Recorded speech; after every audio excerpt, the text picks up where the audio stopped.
All right, we're live. Hi, this is Omniac, and you're listening to Dead Television Society, episode 27, Heroes, Brave New World. I'm with Bob. Bob, how you doing? Oh, I'm doing great.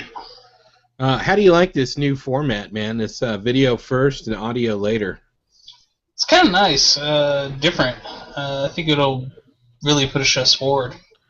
Yeah, it's kind of cool. Kind of cool. We got a little bit of news from the All Things Geek Network.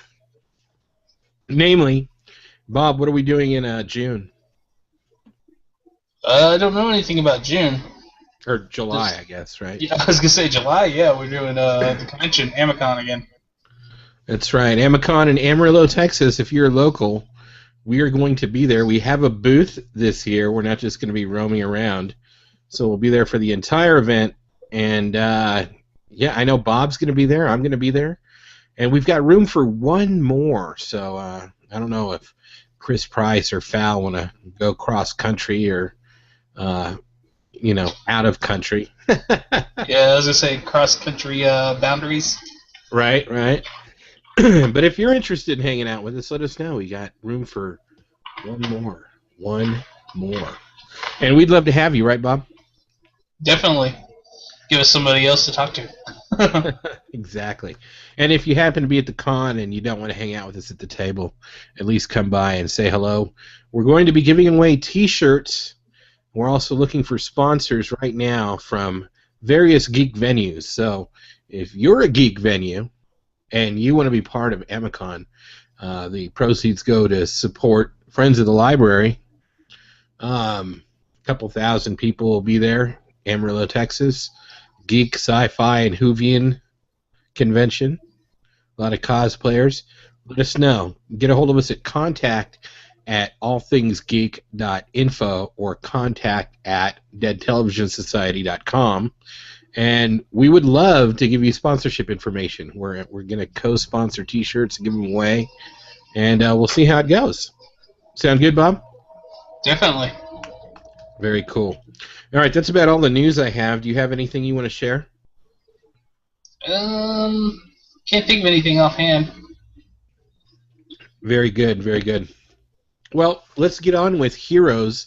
We're discussing the final episode, which was, of course, Brave New World. Bob, did you watch Heroes originally? Yeah, I saw every episode either the day that it was out or the day after. Fantastic. And I think, do you have the Blu-ray? Is that right? I have DVDs of all 4 seasons, and then I have the Blu-ray discs of season 2, 3, and 4. Okay. All right. Good enough. And this particular episode is from season 4. It's the 18th and final episode. Of course, those of you that remember Heroes, which was NBC's sci-fi drama about super heroes, basically, it ended on a to be continued. It was not supposed to end at this point. What I found, and this, of course, was aired February 8th, 2010. So, not all that long ago, right? 3.5 years? It's not too long ago, right, Bob? Actually, it was a little over 4 years. Because we're in 2014 now. Oh, yeah. 4 years. A little over 4 years. But still not that long, right? No. Very recent. And what I was confused about is, and maybe it's because I hated the way it ended so much, but I kept thinking to myself that it ended on the cliffhanger that we actually would have seen earlier in that season when, quote-unquote, spoiler alert, Nathan dies. Do you remember that? It was like a mid-season break, wasn't it? No, that was actually... episode 11 or something? No, near the end of season 3, actually. That was in the last episode of season 3. I'm talking about his final death. Oh. Which was episode 11, season 4, the 5th stage. Gotcha. 5th stage. And that happened on November 30th, 2009. Now, they came back in January after the mid-season hiatus, and they did another 7 episodes, but I honestly, until I rewatched today, had forgotten about those 7 episodes. You know what I mean? Yeah, but they were very action packed. No, they Or at were, least and I'm not trying to say that they plot-wise. weren't good. What I'm saying, though, is that my memory grabs on to that cliffhanger as being, for me, the end of the series. You get what I'm saying? Gotcha. So, and one thing I do want to mention, though, is that this transcends age barriers. Even though it's only 4 years old, my 13-year-old daughter decided that she would watch Heroes with me, or at least the premiere episode, and she ended up watching all the way through Season 2, Episode 5 with me. So for those of you that don't know, a 13-year-old girl does not put a high priority on spending time with Dad watching TV. So I think Heroes stands the test of time.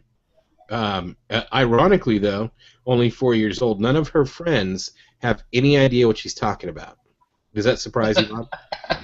Yeah, not really, because I mean, think about it. When the show started, they would have been 5. Right, So. right. So unless their parents were fanatics, they probably don't recall. So yeah, fair enough. Okay, you want to get into this, or do you want to talk about what we thought of it first? Either's fine with me. Okay.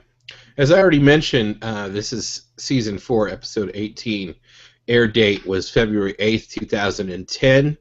This particular episode was written by Tim Kring and directed by Adam Kane.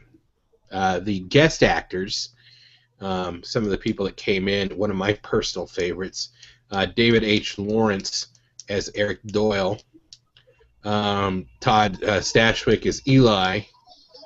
Let's see who else is listed. That was kind of interesting. That's about it, really. No, you forgot Ray Park. Oh, Darth Maul himself. Yes, it's Edgar. That's right. Darth Maul was Edgar the Knife Wielder. I forgot that was Darth Maul. Yeah. Very cool. Now that you say it, I could see it, underneath all that makeup. So anyway. So let's go right into the synopsis. I'm going to do this quick and dirty. We're going to en.wikipedia.org for this particular synopsis, and I will have the link in the show notes. I'm adding it to my favorites right now.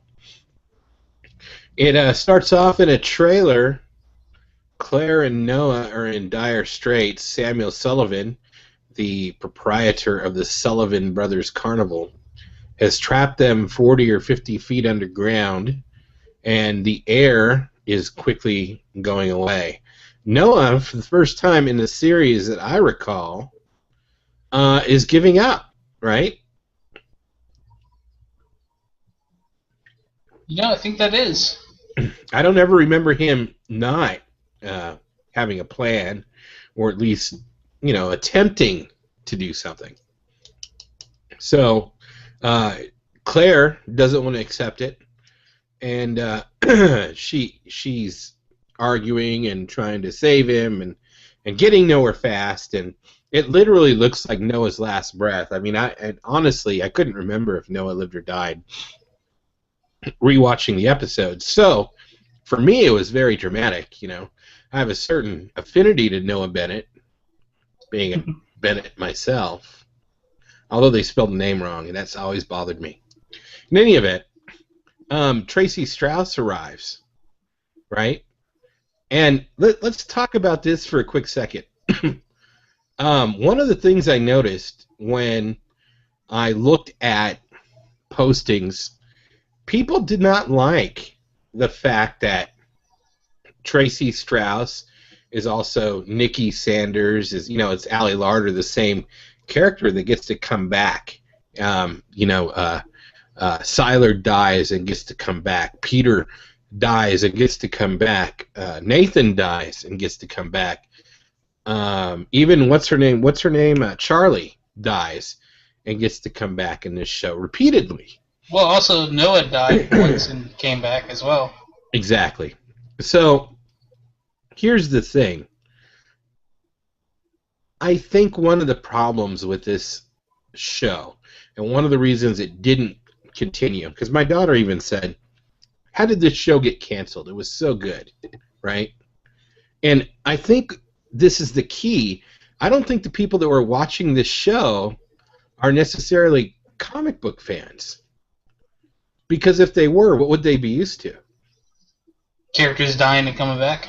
Exactly. It's happened hundreds of times, literally, in comic books. I think that this definitely captured the comic book fans, like us. But I think it captured, or most of its audience, was not so niche. Does that make sense? Yeah. And they got angry to an extent about these divergent plot lines and story arcs. They have these volumes. And so you have this overreaching arc of what's going to happen to our heroes, but there's like many missions, many stories compacted within each season. And those resolve and continue. I don't think people were used to that kind of storytelling. What do you think, Bob? Yeah, I mean, anybody who read comics is used to it, but I mean, the thing I don't understand, though, is you've got women who watch soap operas. Aren't there going to be mini story arcs in that? Yeah, but do you think it was mainly women that watched soap operas that were watching Heroes? No, probably not. Probably my generation. Yeah, well, the primetime demographic is 25 to 35. Okay, so that's what that 8 to 10 p.m. market is looking for. You get what I'm saying? Mm-hmm. So, it captured a generation of watchers, of viewers, but not necessarily all the geeks or people that were used to seeing stories told in this way. I kind of get that feeling. It's just a theory. I'm sticking to it. Does that work for you? So in any event, Tracy arrives and rescues Noah, and Claire takes him to the surface where they meet Lauren Gilmore. And there's a great scene here that's like the very best Sprint commercial ever, because Lauren looks at her phone and says the helicopter should be arriving right about now, and right across the top of her cell phone it says Sprint, and she's got 5 bars. Did you notice that? Yeah. So yeah, I thought that was kind of cool. Meanwhile, we switch over to the Siler Peter story. I'd forgotten about this little mini arc too.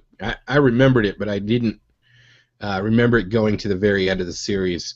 Of course, what I'm talking about is Siler and Peter being trapped in a nightmare in Siler's mind that lasted for them about 5 years. So they break out of that, literally, and end up in Parkman's house. And they run into Eli, who's the multiple man, and stop him from killing Matt by knocking the real Eli out. Matt doesn't want to let Siler go with Peter until he finally looks in Siler's mind, and in a look of shock, he realizes that he might have to let Siler go. So, meanwhile, Matt goes to Eli and pushes a thought. Now, here's the thing, and I'm kind of jumping ahead. I get the. What do you think the thought was he pushed into Eli, Bob? Probably to confess to the murder of the chick with the tattoos, Lydia. Didn't it seem really heartfelt though? Almost like he was relieved to confess. Yeah.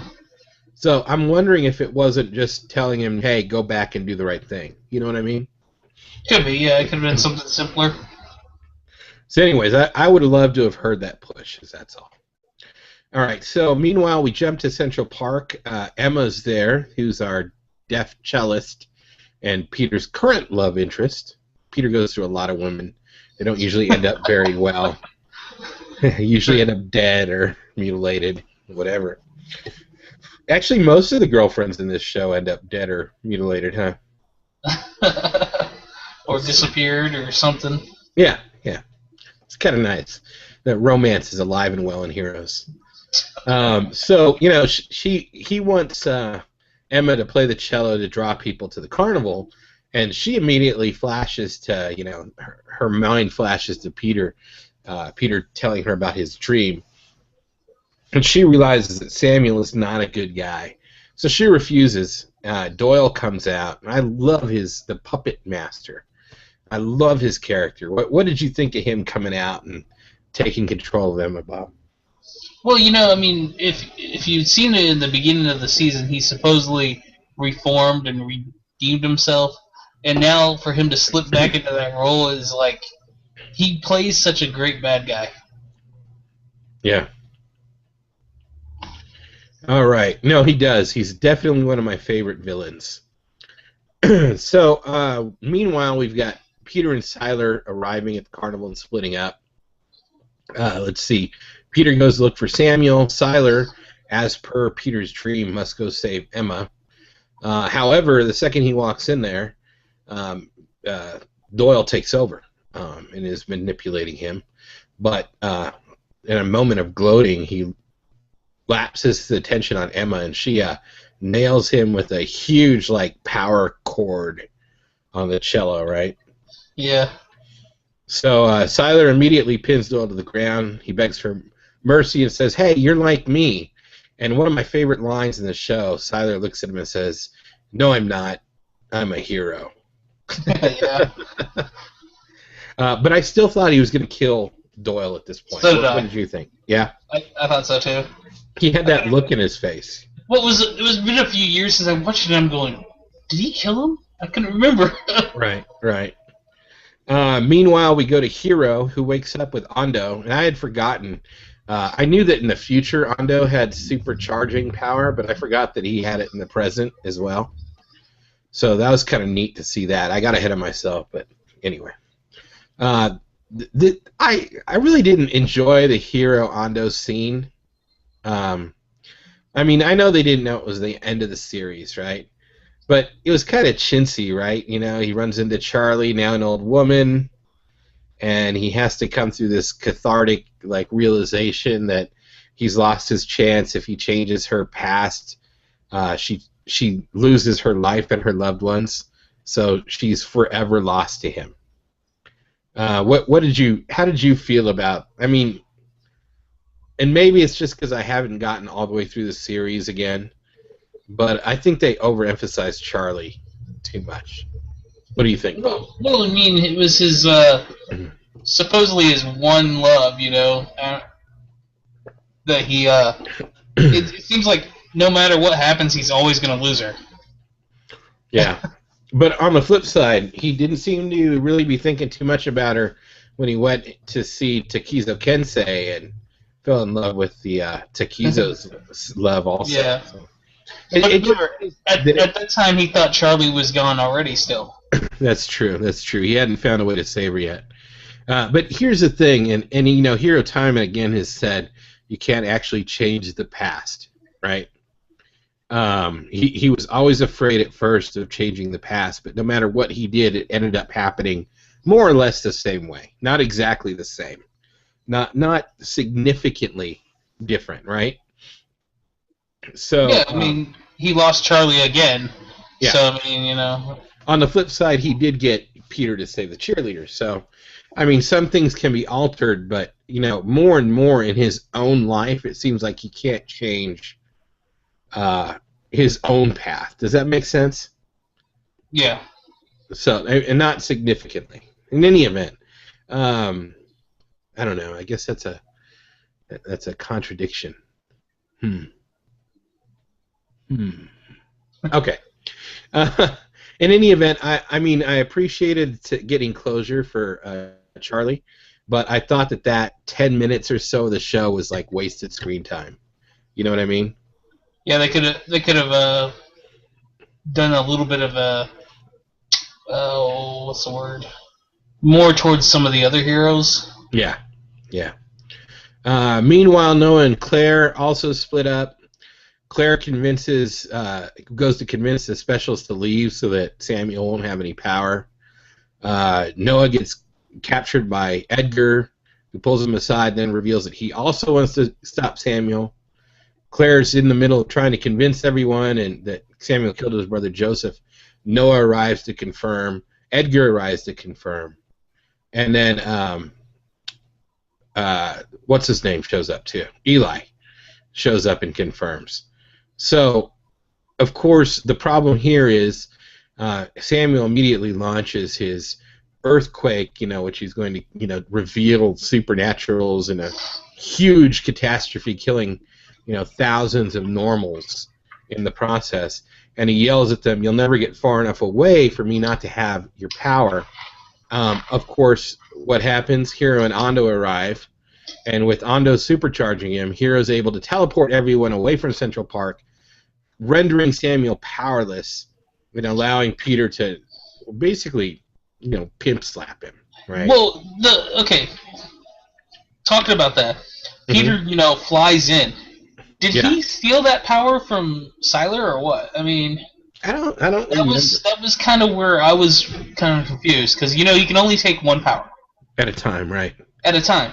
And his last power we saw him take was Parkman's. Yeah, and so if he took flight from Sylar, why didn't he take any other abilities? I mean, it's just kind of weird. Or maybe he took it from, I guess, Edgar. Maybe super speed instead of flight, and it just looked like he was flying. Yeah, maybe that's possible. But when did he run into Edgar? Yeah, that's another thing. I mean, I just couldn't figure it out. Because at this point, Peter has to take his abilities by touch, and he can only have one at a time. Correct? Yeah. So, but and here's what always bothered me: how come he can't touch Sylar and take the empath ability? Well, remember, Sylar's was a little bit different than Peter's. But remember, Peter taught him how to do it without cutting people. Yeah, but Sylar's ability was all more of how things work rather than... Yeah. But, I mean, he could still... you get what I'm saying? How come he couldn't take the ability to have multiple abilities? Yeah, I know. That would be the cool one. In any event, Peter knocks him down, and Noah and Peter go walking out, and Noah says, "I gotta say, I never liked carnivals." And Peter goes, "Yep." And that's it. That's the end of the series, or the end of the volume. Of course, the last 4 minutes are what disappoint me, because Volume 6 is entitled, same as the episode, Brave New World, and essentially it's Claire finally just doing it, what she's wanted to do from the very beginning, and in front of live television, she jumps and changes everything. While the whole world sees her regenerate, she goes, "My name is Claire Bennett. This is a temp number. I kind of lost count." Yeah. Boom. To be continued. And honestly, I mean, it's probably a great way to end the series, right? What do you think? I mean, it was a good way. They could have ended, though, that, with just them walking away saying, "I don't like carnivals." And that could have ended it, and then there wouldn't have been this cliffhanger that makes anticipation, since everybody knows by that time that it was canceled. Yeah, but when they filmed this, I don't think they knew that it was going to be canceled, because the show was canceled. Let's see. Yeah, definitely not. The show didn't get canceled till May 14th, so after this episode aired. So they were supposed to, and if you remember, they were also going to do a movie. You remember that? No, I don't remember the movie. Yeah, they were going to, I don't remember exactly what the movie was about, but there was supposed to be a movie, and there was, another season planned. So this episode aired, and then we waited around for the next season, March, April, May, 3 freaking months, and then NBC cancels it. What's up with that, man? You know what I mean? Yeah. Critical reception, let me give you this real quick. Steve Heisler of the AV Club rated this episode an F, and Robert Canning of IGN gave the episode an 8 out of 10. I didn't think it was a bad episode, and honestly, I don't think it was a bad ending, because at least we closed the story arc, right? Yeah, I mean, the cool thing about it was I think the story arc was great because it's kind of like the redemption of Sylar. Yeah. Yeah, going from absolutely. villain to hero. Yeah. Let's see here. The episode 4 premiere, or season 4 premiere Heroes is the lowest rated episode of the series up to that point. Despite the low ratings, Tim Kring was fully expecting a 5th season. Let's see. It was announced on February 22nd this year that Heroes will return to NBC in 2015 for a 5th season entitled Heroes Reborn. I've heard, and I can't confirm this, that Heroes Reborn is a prequel. I've also heard that it's going to be on Hulu and NBC.com. Have you heard anything about that at all? No. Well, I can't confirm that, but let's see if I could find that article real quick here. Great live podcasting, James. Always. Heroes Reborn. Let's see. This is from the NBC site. NBC is bringing back its Conquering Heroes. Heroes will return to the network in 2015 in an event miniseries with original creator and producer Tim Kring. NBC has ordered 13 episodes for a new standalone story arc entitled Heroes Reborn, with details of storylines and characters being kept under wrap. The enormous impact Heroes had on the television landscape was eye-opening, said NBC President Jennifer Salke. Let's see. Until we get closer to air date in 2015, the show will be shrouded in secrecy. But we won't rule out the possibility of some of the show's original cast members popping back in. Okay, here's what I was looking at. With the return of Heroes Reborn, NBC will launch a digital series prior to the 2015 premiere that will introduce the characters and new storylines. You want to be looking at hashtag Heroes Reborn. Heroes Reborn. Its debut, by the way, first episode had 14.5 million viewers. And it's one of the best-selling TV series on DVD of all time, with more than 10 million units sold. What do you think of that, Bob? Wow, that kind of surprises me. Yeah. I do know that the night it came out, they didn't have that many commercials in it. It was maybe one or two throughout the whole first episode. Yeah. Yep. Let's see here. Looking at Entertainment Weekly. Heroes Reborn, the digital series, is an online prequel in conjunction with the previously announced Heroes miniseries. It will be the first series to debut on NBC.com as part of the network's new original online video initiative. Also, okay, Saturday Night Live. So yeah, well before we see Heroes Reborn on TV, we can see it online. So, and if you remember, Heroes did a really good job, right? Mm-hmm. Of their online media. Well, yeah, I mean, before every season premiered, aside from the first, of course, they would always have like some digital short 5 episodes or something that you would watch up to the premiere date. Right. So, yeah, hats off. Wow, I'm getting darker and darker. I just saw myself for the first time. Apparently, we need more lighting in our rooms, Bob. Well, I have a burnout bulb. I know what my problem was. A likely story. Yeah, I'll get the side table lamp, which is on the other side of the room. That's all that's pointing at me right now for light. Well, I think that's going to be it for us tonight. What do you think, Bob? Did we do Heroes justice? Well, I ended up buying the series, so I think so. Fantastic. Well, here's what I got to say then, folks. This is Omniac, and you're listening to the Television Society, episode 27, Heroes, Brave New World. And that's going to wrap it up for us. We'll be doing an All Things Geek sometime in the next week. Stay tuned. Check us out on our Facebook page. Facebook.com/allthingsgeek to find out more information. And sorry I got so dark. Next time we'll have better lighting. And until next time, keep watching TV. I always do.